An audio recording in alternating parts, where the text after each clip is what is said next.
السلام عليكم ورحمة الله وبركاته. عاملين ايه؟ يا رب تكونوا بخير جميعا. النهارده بقى نعمل مع بعض حاجة زمان كنا بنشتهيها وما يعرفهاش الا اجدادنا، وصعب تلاقيها دلوقتي غير عند العطارين الكبار، وبتتعمل عمولة وما بتضمنيش انها بتبقى طعمها حلو زي ما تعمليها في البيت. النهارده بسطنا عليكم الامور وهنعملها في البيت. الدقة، فاكرين الدقة اللي كنا بنمشي على الكورنيش كده وناكل دقة وسميت وجبنة وبيض؟ السميت اللي هو الكحك اللي عليه سمسم دوت، وكنا بنشتريه من المخبز وناكل الدقه معاه والبيض المسلوق والجبنه. حاجه بتاعت زمان، جدي وجدتك وحاجات كده من ايام زمان. ده نوى المشمش، بنعمل منه الدقه، بناخد منه النوى اللوز بتاعه اللي جوه، اسمه اللوز المر، عند العطار بتجيبيه. انا كنت جايبه في موسم المشمش، جبت حوالي 4 كيلو مشمش، وخدت النوى بتاعه ما ترموهوش، حطيه اسبوعين 3 في البلكونه لحد ما ينشف ويبقى كده اهو. بعد كده احنا بنكسره بيبقى شكله اهو. ده اللوز المر، شايفين من ال4 كيلو طلعوا الكميه دي. انا خليت لكم الشويه دول عشان اوريكم ازاي بنكسره، وبعد كده عشان يبقى بالشكل ده. انت لو مسكتيه زي ما هو كده اهوت وجيتي تقشريه، تدقيه عليه بايد هون او بشاكوش او باي حاجه، مش هتعرفي تكسريها لانها هتبقى قاسيه. بعد ما نشف كده، نشفناه الاول اسبوعين في البلكونه، هنحمصه شويه بسيطه على النار عشان اول ما ندق عليها تطلع اللوزيه اللي جوه اللي هي زي دي كده بكل بساطه. ونعملها، هنروح واحده واحده مع بعض كده ونعمل بكل بساطه. من البدايه للنهايه هتاكلوا احلى دقه والمكونات بتاعتها. يلا بينا على البوتاجاز نحمص الشويه دول. انا خليته لكم عشان اوريه لكم ازاي نكسرهم ونخليهم اللوز المر ده. زي ما انتم شايفين يا بنات، انا ولعت النار اهي واحط عليها طاسه وامسك دول احمصهم كده عشان يبقى سهل عليا لما ادقهم ويطلعوا. هم حبه صغيرين حبيت اوريهم لكم. حمصوا كده وايدك فيها على طول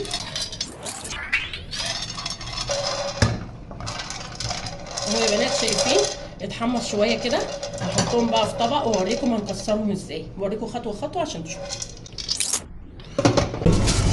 اهو يا بنات. بصوا، بجيب واحده واحده كده اهو واطنيها واحطها على الكيس ده والشاكوش كده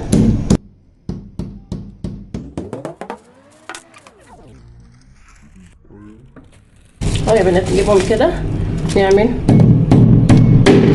هي بتتكسر بسهوله اهي، شايفين اهي واضحه اهي. دلوقتي يا بنات بعد ما كسرناهم كلهم بقى اللوز اهو، شايفين حبات اللوز دول اللي طلعوا من الكميه كلها. لوز المر جميل ومفيد جدا وريحته فظيعه في التحميص. هنحمصهم كلهم دلوقتي الاول لوحديهم مع بعض كده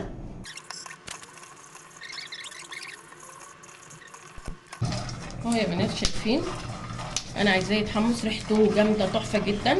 خد تحميصه حلوه كده على نار متوسطه، ما سبتش ايدي منه. هنضيف بقى كل حاجه ما عدا السمسم، ده هيتضاف في الاخر اهو. هنحط زر الورد، نحط عليه زر ورد، ونحط معلقتين كزبره على حسب الكميه بقى اللي انت حطاها من نوع المشمش ده. وهنحط زعتر ناشف اهو، وهنحط فول سوداني اهو، وهنحط كمون. يبقى حطينا كمون وكزبره وزعتر ناشف وفول سوداني وزر الورد. وهنحط حمص بتاع المولد، اللي هو حمص الحلاوه ده اللي بيجي في بتاع حلاوه المولد. حطينا برده 100 جرام كده اهو، ونقلب كله مع بعض. ما بقيش معايا غير ايه؟ فاضل السمسم والملح. هضيفهم بعد ما اطحن ده كله، بعد ما اخد تحميصه حلوه واطحنه في الكبه. نضيف بقى السمسم عشان السمسم مش محتاج، لازم يبقى صحيح كده، يبقى بيدي شكل جميل. عايزه اقول لكم الريحه تحفه تحفه تحفه. هي دي بقى يا بنات الدقه الجميله بتاعه التراث، بتاعه اهالينا زمان، بتاعه جدي وجدتك. دقه مش هتلاقيها في الدنيا خالص، خلاص بطلت الحاجات دي، بقت نادر. ولو جبتيها من العطار مش مضمونه زي ما انت تعمليها في البيت. اعمليها عموله في البيت، مفيش بعد كده. حاجه لذيذه، فكرنا بايام زمان وخير زمان وحلاوه زمان اهو. تاخد تحميصتين كده، حاجه جامده جامده تحفه. شوفوا الشويه دول بقى، يعني انت ما تقدريش تشتريها حلوه من نظافتها بره كده. الشويه دول يعملوا لك بطرمان محترم كده جميل.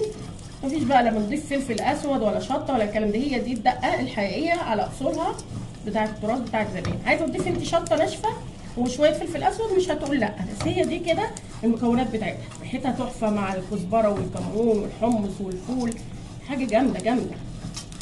خلاص كده اقفل عليها بقى ونروح نطحنها في المطحنه. شايفين كده يا بنات؟ هجيب المطحنه بتاعتي اهي وهطحنها الكبه بتاعت البهارات دي، اي كبه عندك بقى نطحنها اهو. بسم الله.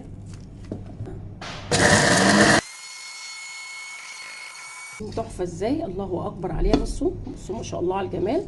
اكمل بقى الكميه، في بعضها كده بيطلع فيها فوله سودانيه كده بنقيها واحطها واكمل الكميه كلها عشان هي سخنه. بس عاوزين 3 ولادي داخلين من البيت بيقولوا له ايه الريحه الجميله خالص دي؟ قلت لهم دي حاجه كده بقى من 100 سنه بتاعت جدي وجدتي اجدادنا، مش هتلاقوها بره خالص. عموله بقى بتتعمل في البيت جميله. بعد ما طحناها بص الكميه الله اكبر، رمت كميه كبيره قد ايه. دي كنز بقى، ثروه عندك في البيت تحافظ عليها في برطمان جاف وناشف ومعقم. هنحط عليها دلوقتي السمسم، احنا ما طحناش السمسم عشان يبان فيها كده، ونحط حوالي 4 معالق ملح اهو كده، كفايه كده عشان تبقى متبله حاجه كده تحفه تحفه. عليها الزعتر بقى وعليها السمسم وعليها الفول السوداني والحمص الحلواني، الحمص المولد دوت، وعليها زر الورد، الكزبره والكمون كده تحفه ما تتعوضش. شايفين بقى؟ شموا بقى الريحه الجميله والله العظيم مالكوا عليا حلفان. نفسي تشموا معايا، لو التصوير يجيب الريحه كنت وصلتها لكم. حاجه كده تحفه. شيليها بقى في بطرمان وطلعي مع سميد وبيض وجبنه، تتاكل جنب الفول، جنب المشاوي، تتاكل جنب اي حاجه ما تقولش لا. ممكن تحط زيت زيتون عليها كده وتاكليها باللقمه كده، مفيش بعد كده. حاجه لذيذه جدا اهو يا بنات. تشيلوها في بطرمان جاف كده وما شاء الله دي تكفي معاكي السنه كلها وفيها بركه. والله بحب افتح البطرمان كل شويه علشان اشم ريحته الجميله، ويعني ريحته تحفه جدا جدا جدا. يلا اعملوا ونفذوا وابعتوا لي في ارائكم، وما تنسوش بقى الشير واللايك لو وصلت لحد هنا، والصلاه على الحبيب. اللهم صل وسلم على سيدنا محمد وعلى اله وصحبه وسلم.